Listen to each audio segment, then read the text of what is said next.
Fala pessoal, como estão vocês? Espero que estejam bem, com saúde e com muita disposição para ouvir um pouco sobre Lei Geral de Proteção de Dados. No vídeo de hoje eu vou continuar a minha série LGPD Raiz e vou falar um pouco sobre os artigos 5º, 6º e 7º da LGPD, o que eles tratam. Espero que vocês curtam. E se não assistiram aos outros vídeos, corre lá no meu GTV ou no meu canal no YouTube, o Consulteiro. Antes de começar o vídeo, vou fazer um grande pedido para vocês que estão aqui me assistindo. Eu queria pedir sua curtida, aqui ó, se estiver me assistindo no Instagram. E se você estiver me acompanhando pelo YouTube, dá seu like, se inscreve no canal, isso é muito importante para o trabalho que eu venho fazendo, isso me dá muita força. E não se trata só de mim, isso ajuda a espalhar informação, conteúdo de qualidade e o melhor, de graça. Vocês não estão pagando nada por isso. É uma boa iniciativa que eu venho fazendo. Então, sem mais delongas, vamos começar falando um pouco sobre o 5º artigo da Lei Geral de Proteção de Dados. Roda a vinheta.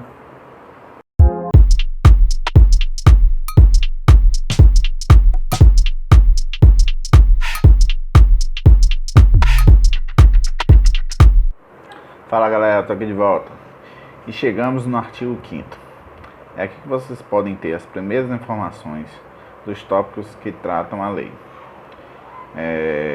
No inciso 1, é dito que o dado pessoal é informação relacionada às pessoas identificadas ou identificáveis. Isso diz respeito muito se você é facilmente identificado ou se necessita de técnicas e ferramentas para te identificar, correto? No inciso 2, fala sobre o que é dado sensível. Dado sensível nada mais é do que o seu dado pessoal, só que ele informa sobre questões muito delicadas da pessoa, como, por exemplo, sua origem racial ou étnica, sua convicção religiosa, sua opinião política, afiliação a algum sindicato ou organização de caráter religioso, filosófico ou político. Dados sobre sua saúde, sua vida sexual, um dado genérico, biométrico, tudo isso vinculado a alguém, né? Continuando, o inciso 3 fala sobre dado anonimizado. Esse dado é relativo ao titular ou a pessoa que não possa ser identificado. Isso considerando a utilização de meios técnicos razoáveis, legais e disponíveis na ocasião do seu tratamento. Um exemplo aqui seria os dados criptografados ou protegidos por um tipo de tecnologia chamada blockchain, muito utilizada atualmente para criptomoedas, como o Bitcoin, por exemplo. O inciso 4 fala sobre banco de dados, que é o conjunto dos dados estruturados que podem estar localizados em vários lugares na nuvem ou em um local físico ou eletrônico. O inciso 5º fala sobre o titular, que são as pessoas a quem se referem esses dados que são objetos de tratamento. O inciso 6 fala sobre o controlador, que é a pessoa ou empresa que decide como os dados serão tratados. O inciso 7 mostra a figura do operador, que por sua vez é a pessoa ou empresa que realiza o tratamento dos dados em nome do controlador. Já o inciso 8º trata do encarregado, que é a pessoa indicada pelo controlador ou pelo operador para atuar como um canal de comunicação entre o controlador, os titulares dos dados e a ANPD, que é a Autoridade Nacional de Proteção de Dados. O inciso 9 fala dos agentes de tratamento, que são controladores e operadores, nós já sabemos. O inciso 10 fala sobre o tratamento de dados, que é a operação realizada com os dados pessoais de coleta, produção, recepção, classificação, utilização, acesso, reprodução, transmissão, distribuição, processamento, arquivamento, armazenamento, eliminação, avaliação, controle da informação, modificação, comunicação, transmissão, difusão e extração. É coisa, hein? O inciso 6 fala sobre o controlador, que é a pessoa ou empresa que decide como os dados serão tratados. O inciso 7 mostra a figura do operador, que por sua vez é a pessoa ou empresa que realiza o tratamento dos dados em nome do controlador. Já o inciso 8º trata do encarregado, que é a pessoa indicada pelo controlador ou pelo operador para atuar como um canal de comunicação entre o controlador, os titulares dos dados e a ANPD, que é a Autoridade Nacional de Proteção de Dados. O inciso 9 fala dos agentes de tratamento, que são controladores e operadores, nós já sabemos. O inciso 10 fala sobre o tratamento de dados, que é a operação realizada com os dados pessoais de coleta, produção, recepção, classificação, utilização, acesso, reprodução, transmissão, distribuição, processamento, arquivamento, armazenamento, eliminação, avaliação, controle da informação, modificação, comunicação, transmissão, difusão e extração. É coisa, hein? Próximo inciso. Continue me acompanhando. O inciso 11 trata da anonimização, que é a utilização de meios e técnicas para tornar o dado anônimo, fazendo com que esse dado perca a possibilidade de ser associado, direto ou indiretamente, a uma pessoa. No inciso 12, temos a figura do consentimento, que é a sua livre manifestação informada de concordar com o tratamento dos seus dados para uma finalidade. No inciso 13, tratamos da figura do bloqueio, que é a suspensão temporária de qualquer operação de tratamento, tendo a guarda dos dados ou do banco de dados. Já no inciso 14, temos a figura da eliminação, que é a exclusão total do dado de um banco de dados, ou realmente o dado propriamente dito. O 15º trata da transferência de dados para países estrangeiros ou organizações do qual o país seja membro, com fim de cooperação. O 16º rege o uso compartilhado dos dados por órgãos ou entidades públicas no cumprimento de suas competências legais ou entre estes e empresas privadas com autorização específica nas modalidades permitidas pela lei. Já o 17º fala sobre o relatório de impacto de proteção de dados. O que seria isso? Este é um documento onde o controlador dos dados descreve os processos de tratamento de dados que podem gerar riscos à liberdade e direitos fundamentais e civis, bem como as medidas de mecanismos que utilizam para reduzir ou mitigar esses riscos. Já o 18º trata do órgão de pesquisa, que seria a empresa pública, privada, ou sem fins lucrativos, que tem sua missão institucional a pesquisa básica de caráter histórico, científico, tecnológico e estatístico. O 19º trata basicamente do que é a ANPD, que é a Autoridade Nacional de Proteção de Dados, e suas responsabilidades em definir diretrizes e como ela vai implementar isso no cenário a fim de proteger e resguardar a privacidade dos seus dados e a sua privacidade. Vamos falar sobre o artigo 5º. Agora vamos explorar o 6º artigo.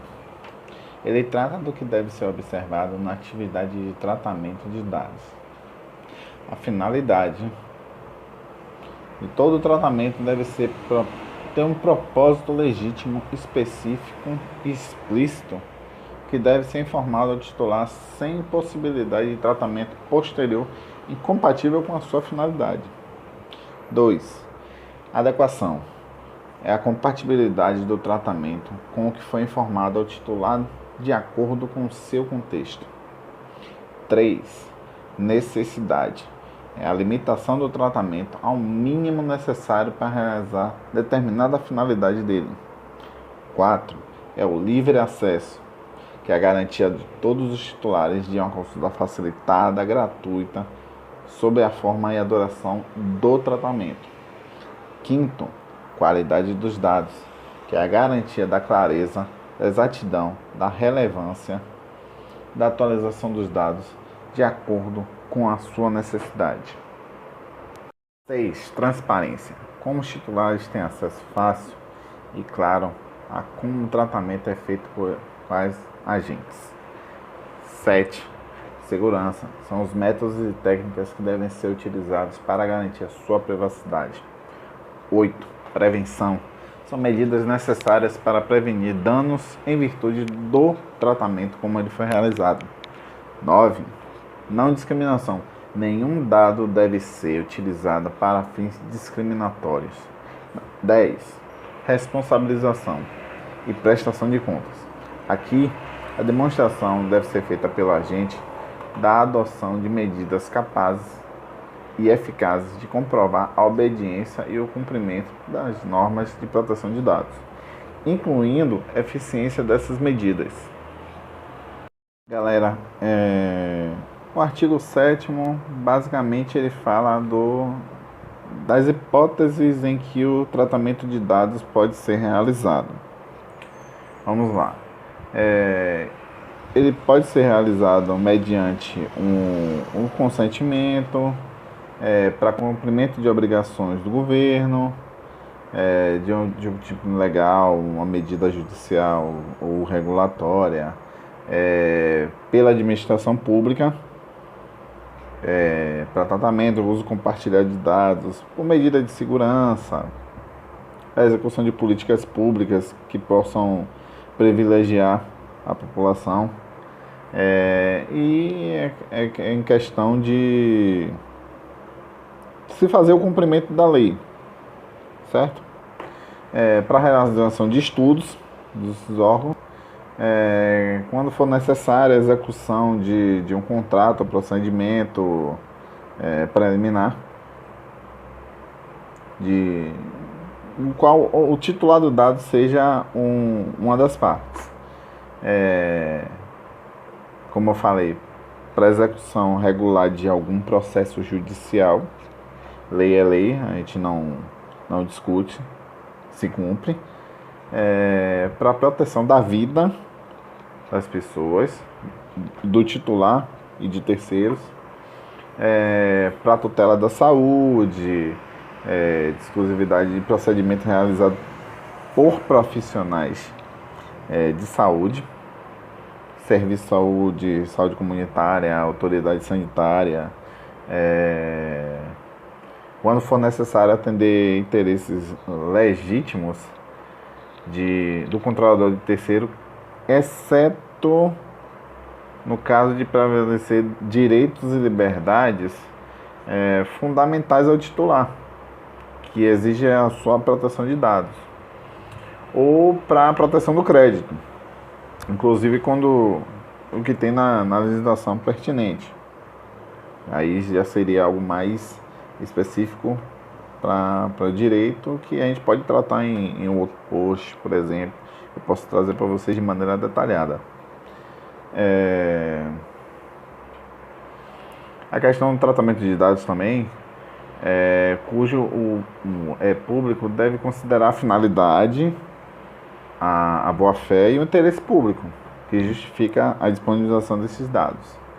É dispensada a exigência de consentimento previsto lá atrás, ou no caput desse artigo, para os dados tornados manifestadamente públicos pelo titular. Ou seja, se você expôs o seu dado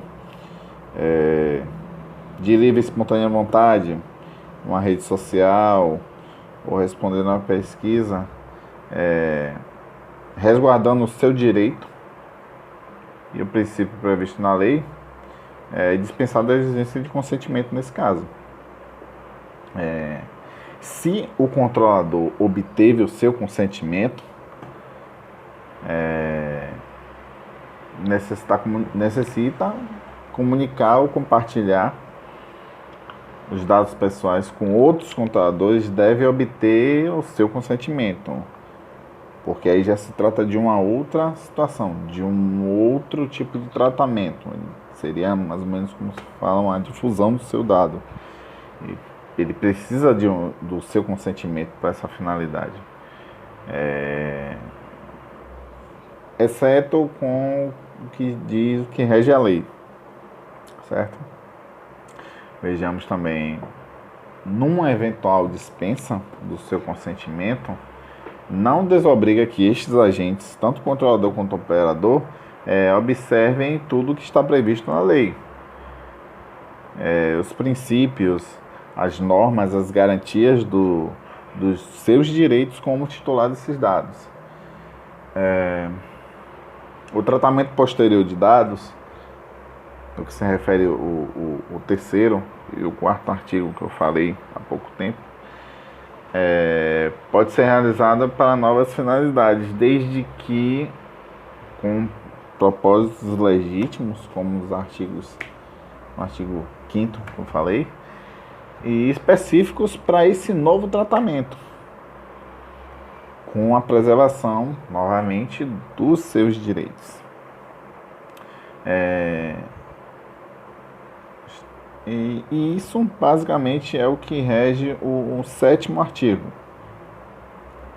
Foi uma especificação básica, não é muito complicado. O objeto, o cerne dele é basicamente isso, em explicar os cenários de como ele vai ser estudado, como ele vai ser realizado, a observância em questão da lei.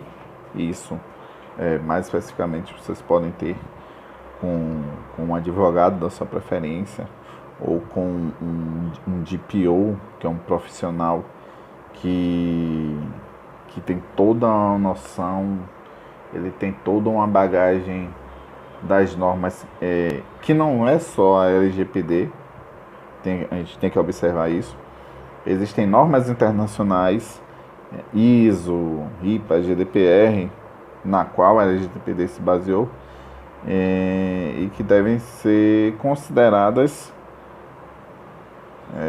daqui e para os artigos à frente que eu vou falar, certo? Espero que vocês estejam gostando até aqui da minha explicação, e volto a pedir, curtam o conteúdo, dê seu like lá no YouTube, dá um joinha para dar essa moral para mim. É muito importante também a participação de vocês. Comentem com o que vocês estão achando. Se vocês querem que seja trazido até aqui algum assunto, se algo não ficou muito bem explicado e vocês queiram, Bruno, eu tive alguma dúvida, eu queria que você falasse um pouco mais sobre isso daqui, manda um comentário lá no Insta ou no canal do YouTube, ou me chame no direct, se assim for melhor para você, certo? Nos vemos na próxima semana, onde eu vou falar sobre o artigo 8º ao 10º. E é isso aí, pessoal. Muito obrigado pela atenção de vocês e até a próxima. Tchau, tchau.